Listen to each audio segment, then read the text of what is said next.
All right.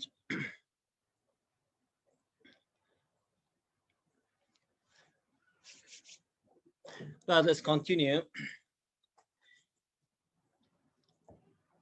Here, from question 14 to 19. Okay.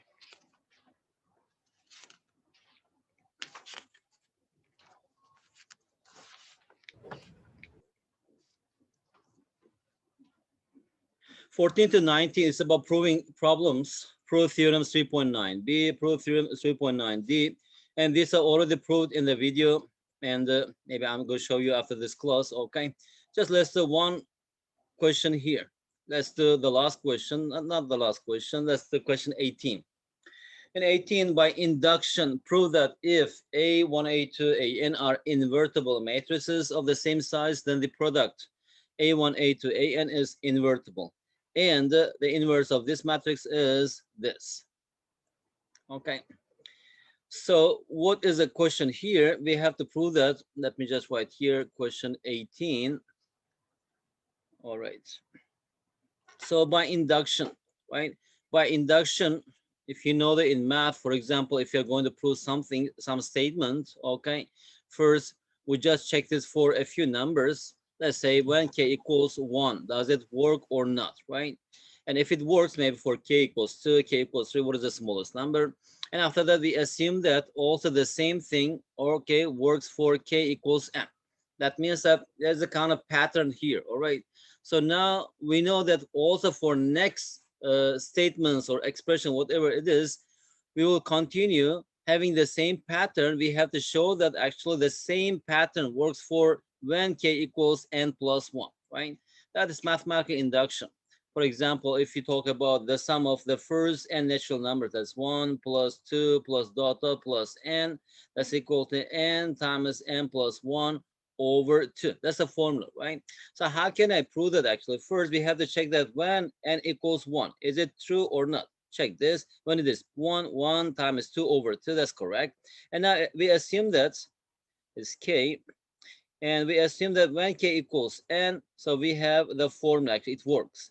Now I have to prove that also for k equals n plus 1, the same thing works. Then I have to substitute and show this.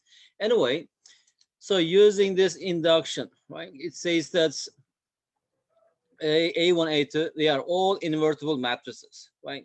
So that means that these things are, they have inverse, that A1 times A1 inverse is equal to I. Dot, dot, dot. Here we have A sub n inverse, that's equal to I. It's given, right? And all the same. So then the product A1, A2, AN is invertible, and it is equal to this. Okay, so that means that I have to show that this product, that's A1, A2, dot, dot, dot, and here we have AN. It is also, what is it, invertible, and we have to show that its inverse is equal to this. Okay, so number one, let me show that it's invertible. Okay, how can I show this? I suppose that if I multiply this by some matrix, which one? Let's say by multiply by B, okay? And that's equal to I, right? If it is invertible, actually it should be equal to I, and such matrix B must exist. Now from here, as you see here, if B is equal to this A n inverse dot dot dot A1 inverse, right? It works because first, if I just write them next to each other, then here we have B times that thing. But what is B? B is A n inverse a n minus 1 inverse dot dot dot, and here we have A1 inverse, and after that we have this product. Here we have A1 and here we have A2 dot dot AM. Now if you simplify this, here we have A1 inverse. A1, it's given here, that's equal to I. And after that we have A2 inverse and A2, that's equal to I. And the last one is AN inverse and AN, that's equal to I. And I times I, if you just multiply I by itself n times, it's equal to I. So that means that it exists and its inverse is this. So that means that B is the inverse of the product. Now what is B? B is A inverse dot dot dot, and here we have A1 inverse, and using this property, Let me just open here and using this red. We know that by the property, right, AB inverse is equal to B inverse A inverse. It's like transpose. AB transpose equals B transpose and A transpose. So that's equal to, I can just write it as, if we have inverse, right, we should just write this in reverse order. So here we have A1, A2, dot, dot, dot, and here we have AN. We are talking about AND matrices. So that's equal to that thing, okay? So, so that's A and inverse, A to inverse, blah, blah, blah. We are talking about this. Also in shorter form, we can write in this way. So also in the other example, you can just do this. In exercises 20 to 23.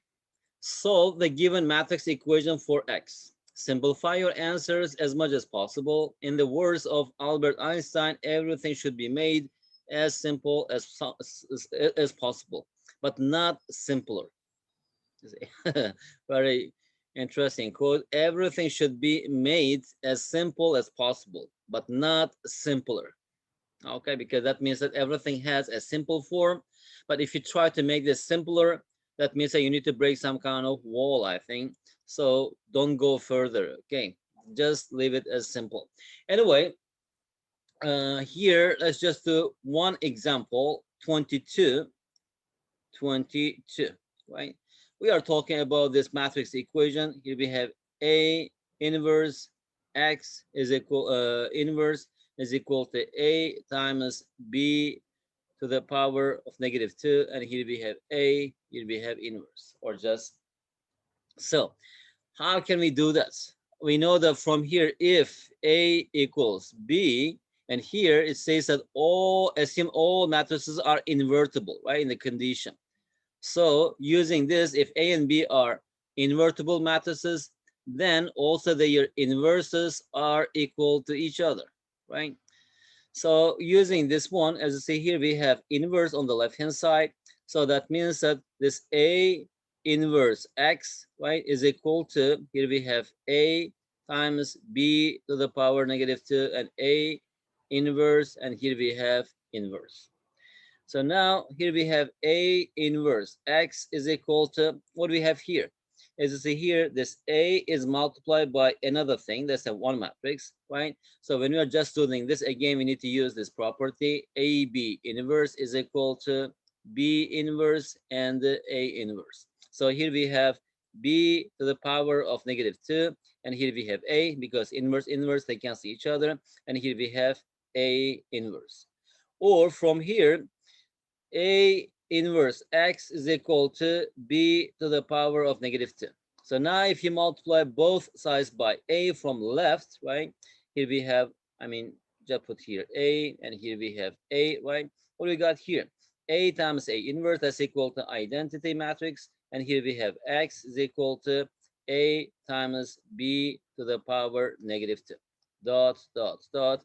That is the final answer. Therefore, the value of X must be A times B to the power -2 to make that equation valid. Or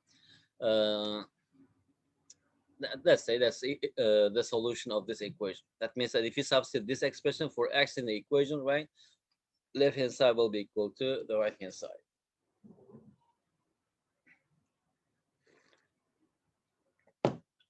Okay, let's continue. Guys, I know some of you, maybe most of you, have class at 11 o'clock. Okay, so you can just leave, and I'm recording. I can share with you later, but I will stop maybe at 11 o'clock. In exercises 24 to 30, let's matrix A and matrix B and matrix C and D, they are given. These are, what is it, 3 by 3 matrices. In each case, find an elementary matrix E that satisfies the given equation.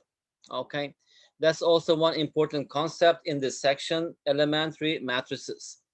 And because using elementary matrices, we can prove a lot of theorems, or we can obtain a lot of very important properties. Okay, so we know that multiplying a matrix by elementary matrix is, what is it, just applying or carrying out that elementary row operation on that matrix. So if you just start with the first one, in each case, find an elementary matrix E. So we need to find elementary matrix, right? That satisfies the given equation. So we know that what is an elementary matrix? It is a matrix which is obtained by carrying out a single elementary row operation on identity matrix, right? So if you just do one elementary operation on I, then we obtain either E1, or we have the second type of elementary matrix, E2, and the third one is, what is it? E3. We have only three elementary matrices. So the first one is just by multiplying a row by a constant, we can obtain like this. The second one is, what is it? Swapping or interchanging two rows. And E3 is multiply a row by a constant and add it to another row. Okay, if you just look at question 24, for example, let's just do 24 and 26 here. E times A equals B, right? So that means that if you multiply A, matrix A, we obtain B. And what is the difference here? Here, 1, 2, minus 1, it is changing, right? The second row, exactly the same. And also the third row, they are not the same, right? How can I obtain E then?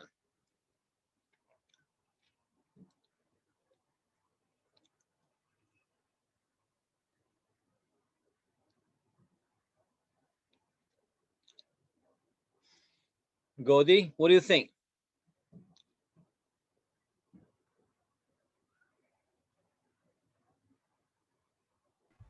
Yes, sir.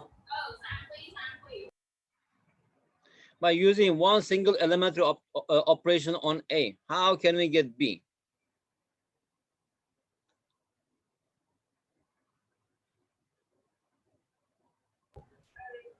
I have no idea, sir. Also, I have no idea. What shall we do? Okay, guys, as you see here, this one is, right, this 2 in question B, it is at the bottom, right?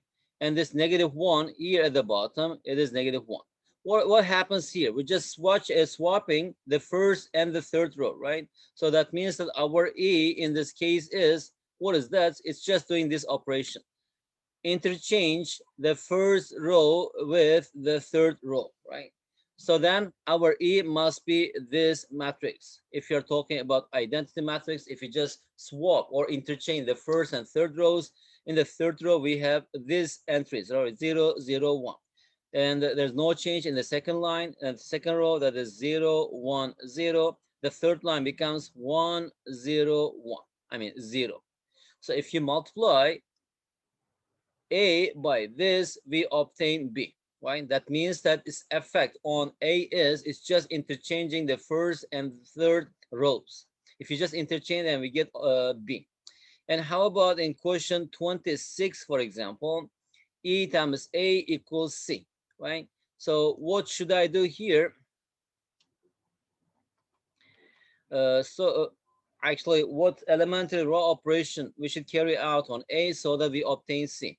Again, 1 to -1. The first rows are exactly the same. So the second rows, 1, 1, 1, 1, also exactly the same.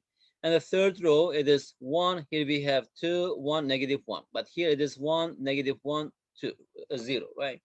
So how can I do that? If I just,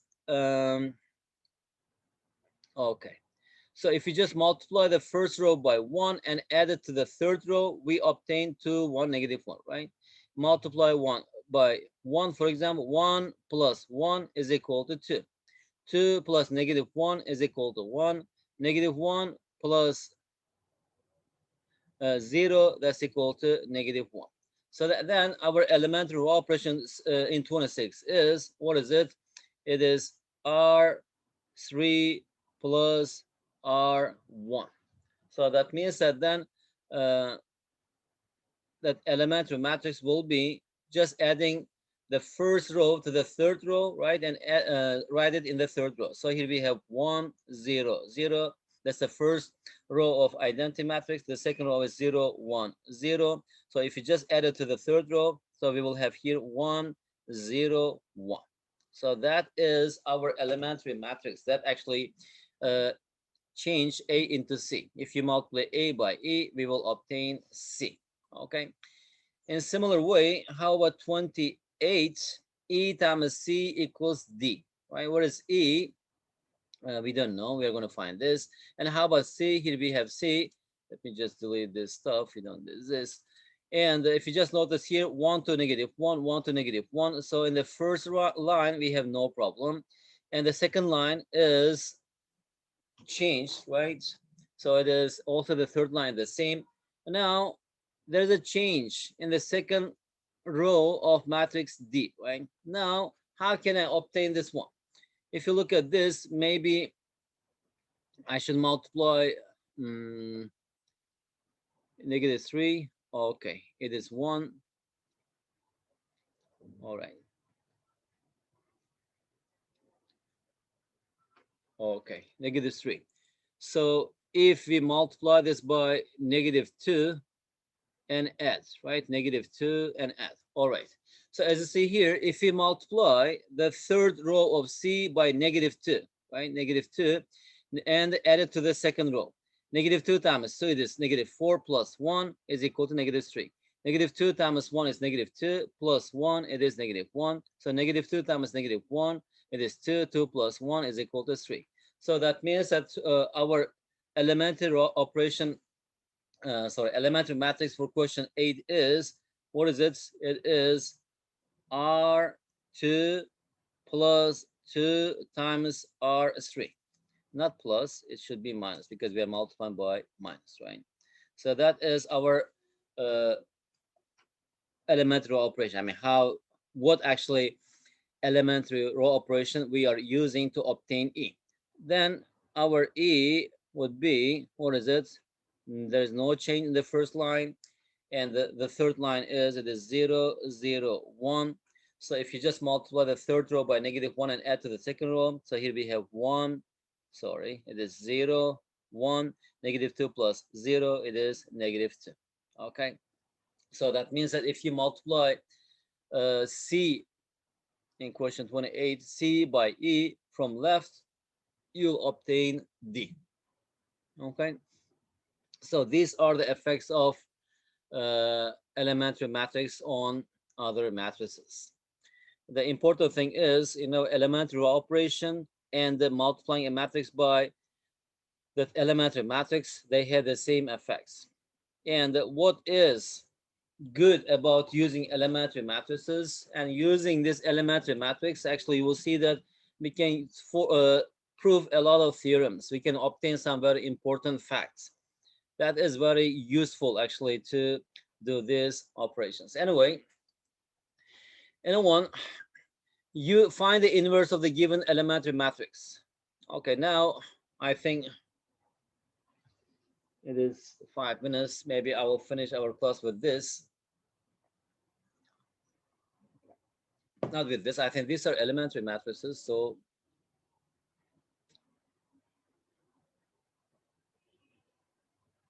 all right, it's a lot. Okay.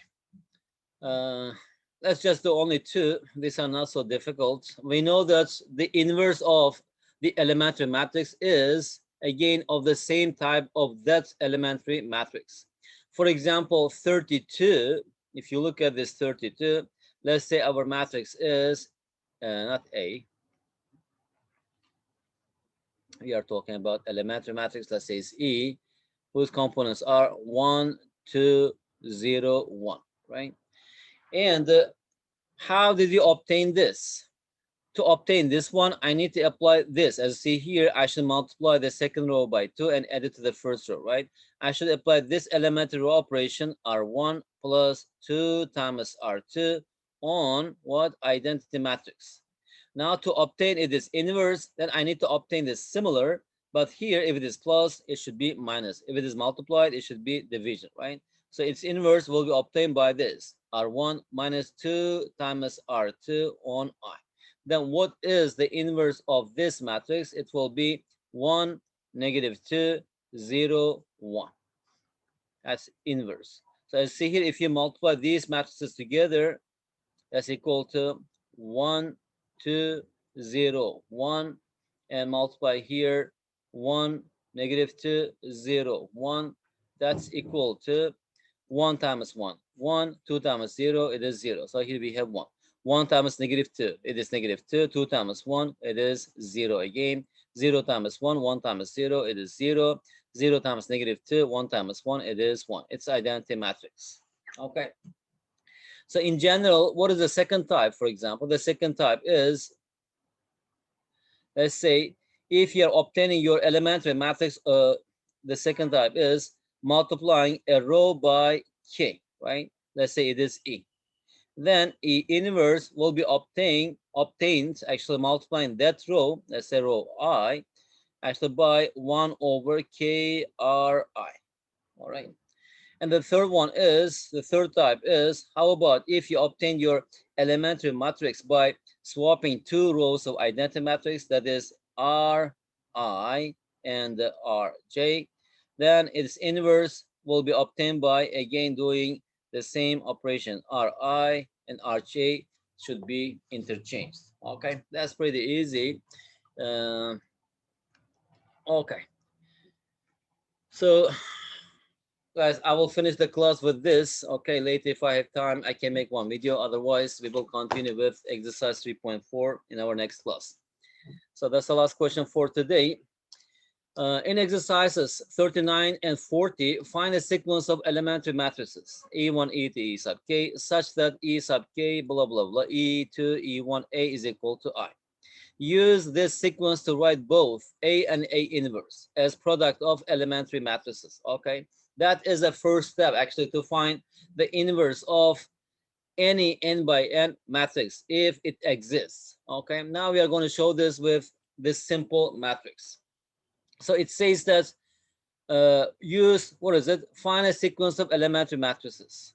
Right. So first, let's just do 14. Okay. Let me reduce this to reduce to echelon form. And after that, we will find those elementary matrices. So here we have 2, 4, and 1, 1. Okay. So first, I will just do this. Let me just write here. The first one is, let me interchange. Okay. Here we have R1 and R2. So I have here 1, 1, 2, 4. Now the second one is R2 minus 2 times R1. Multiply the first row by negative 2 and add it to the second row. So here we will have this matrix 1, 1, negative 2 plus 3 is 0, negative 2 plus 4 is equal to 2. And the third one is, what is it? Multiply the second row by 1 over 2. So here we will have 1, 1, 0, 1, right? And the last one is, what is it? R1 minus R2. Multiply the second row by negative 1 and add to the first row. So here we will have 0, 1,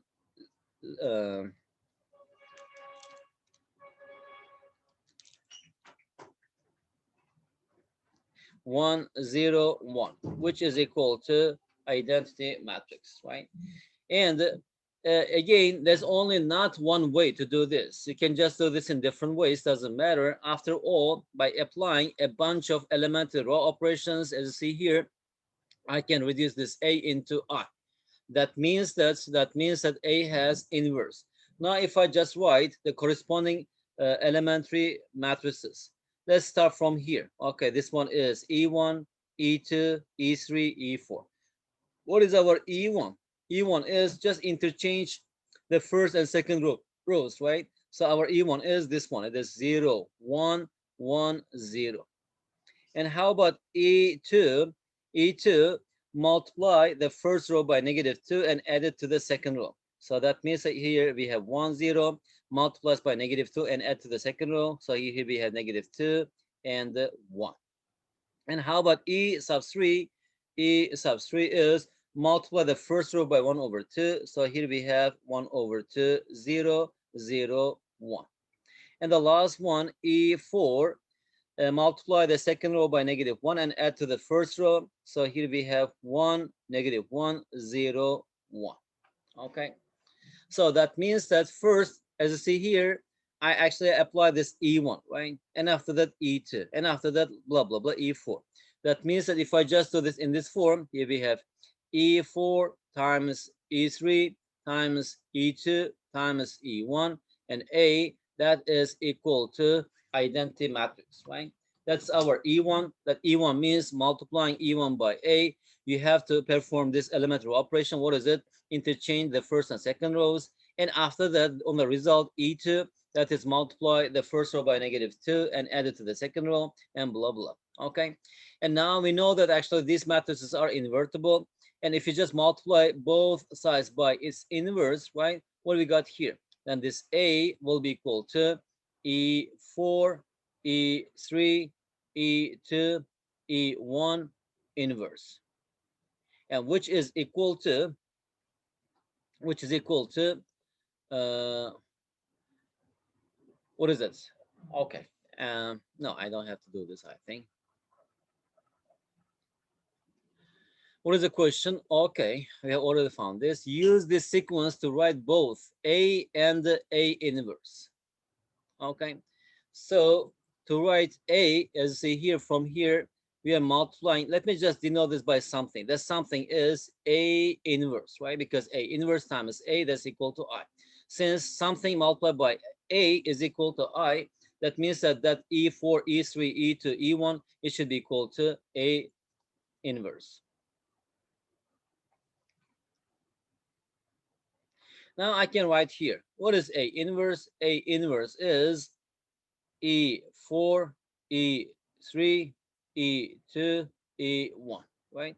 And how about A, as you see here, if you just multiply both sides by its inverse, that's equal to E4, E3, E2, E1 inverse, which is equal to E1 inverse, E2 inverse, E3 inverse, and E4 inverse. And how they find the inverses? Just using the previous example, right? And immediately, I mean, it's really easy to find the inverse of elementary matrices. And by finding this, we can find A inverse.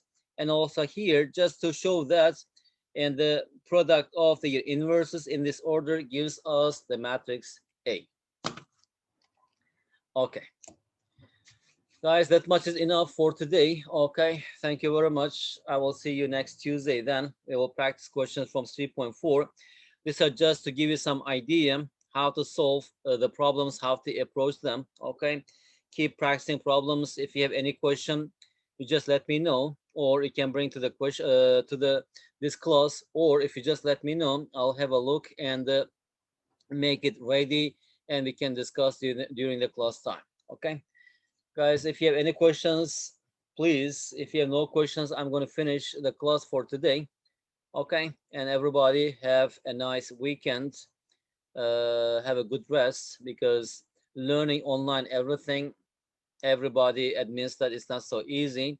But if you just use your willpower and be a little bit patient and try to understand things, that means that you will love what you study more, and it will be really good for you. And after all, this epidemic time is not so temporarily, actually it's not going to stay forever with us, hopefully. And after we actually get out of this situation, and if you use your time efficiently, you will enjoy in the future a lot. Okay. Thank you very much. Have a nice weekend. See you next Tuesday.